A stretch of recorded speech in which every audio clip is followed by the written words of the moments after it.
Social media പ്ലാറ്റ്ഫോമായ എക്സിന് ഇന്ത്യയിൽ ലഭിച്ചുവരുന്ന safe harbour പദവി നഷ്ടമായേക്കുമെന്ന മുന്നറിയിപ്പുമായി കേന്ദ്ര സർക്കാർ രംഗത്തെത്തിയിരിക്കുകയാണ്.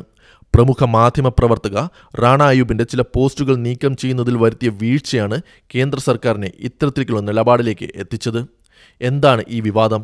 എന്താണ് സേഫ് ഹാർബർ?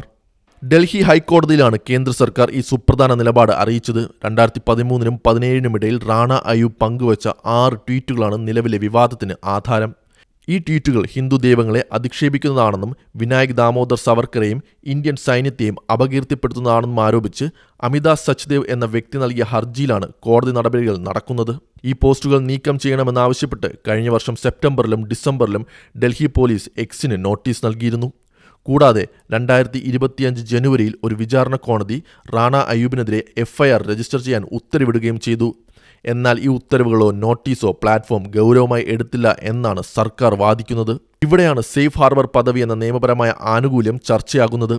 IT നിയമത്തിലെ സെക്ഷൻ 79 പ്രകാരം ഒരു സോഷ്യൽ മീഡിയ പ്ലാറ്റ്ഫോമിൽ ഉപഭോക്താക്കൾ ഇടുന്ന നിയമവിരുദ്ധമായ പോസ്റ്റുകൾക്ക് ആ പ്ലാറ്റ്ഫോം ഉത്തരവാദിയാകില്ല. ഇതിനെയാണ് സേഫ് ഹാർബർ പ്രൊട്ടക്ഷൻ എന്ന് വിളിക്കുന്നത്. അതായത് റാണ അയ്യൂബ് ഇടുന്ന പോസ്റ്റിന് പ്ലാറ്റ്ഫോം ഉടമയായ ഇലോൺ മസ്കിനോ എക്സിനെയോ ശിക്ഷിക്കാൻ നിയമപരമായി കഴിയില്ല. എന്നാൽ ഇതിന് ചില നിബന്ധനകളുണ്ട്. ഏതെങ്കിലും പോസ്റ്റ് നിയമവിരുദ്ധമാണെന്ന് കോടതിയോ സർക്കാരോ അറിയിച്ചാൽ അത് നീക്കം ചെയ്യാൻ പ്ലാറ്റ്ഫോം ബാധ്യസ്ഥരാണ്. ഇതിനെ ഡ്യൂ ഡിലിജൻസ് എന്നാണ് വിളിക്കുന്നത്. എക്സ് ഇവിടെ വീഴ്ച വരുത്തിയെന്നും അതിനാൽ തന്നെ അവർക്ക് ലഭിക്കുന്ന നിയമപരിരക്ഷ പിൻവലിക്കണമെന്നാണ് കേന്ദ്ര സർക്കാർ കോടതിയിൽ ആവശ്യപ്പെട്ടിരിക്കുന്നത്. ഈ പദവി നഷ്ടമായാൽ പ്ലാറ്റ്ഫോമിലെ ഓരോ പോസ്റ്റിൻ്റെയും ഉത്തരവാദിത്തം എക്സിന് തന്നെയാകും. എന്നാൽ എക്സ് ഇതിനോട് പ്രതികരിച്ചത് മറ്റൊരു രീതിയിലാണ്. ഭരണഘടനയുടെ 12-ാം അനുച്ഛേദം അനുസരിച്ച് തങ്ങളൊരു സ്റ്റേറ്റ് അല്ലെന്നും അതിനാൽ ഹർജി നിലനിൽക്കില്ലെന്നുമാണ് അവരുടെ വാദം.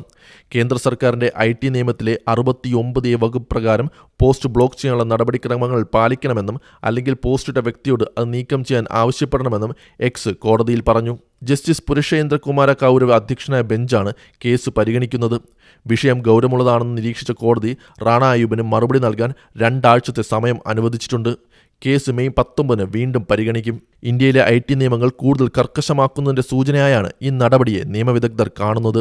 വിദേശ പ്ലാറ്റ്ഫോമുകൾ ഇന്ത്യൻ നിയമവ്യവസ്ഥയോട് സഹകരിച്ചില്ലെങ്കിൽ അവരുടെ നിയമപരിരക്ഷ ഇല്ലാതാക്കുമെന്ന ശക്തമായ സന്ദേശമാണ് കേന്ദ്ര സർക്കാർ നൽകുന്നത്. റാണ അയ്യൂബ് കേസിൻ്റെ വിധി സോഷ്യൽ മീഡിയ പ്ലാറ്റ്ഫോമുകളുടെ ഭാവി പ്രവർത്തനങ്ങളെ എങ്ങനെയൊക്കെ ബാധിക്കുമെന്ന് കാത്തിരുന്നു കാണാം.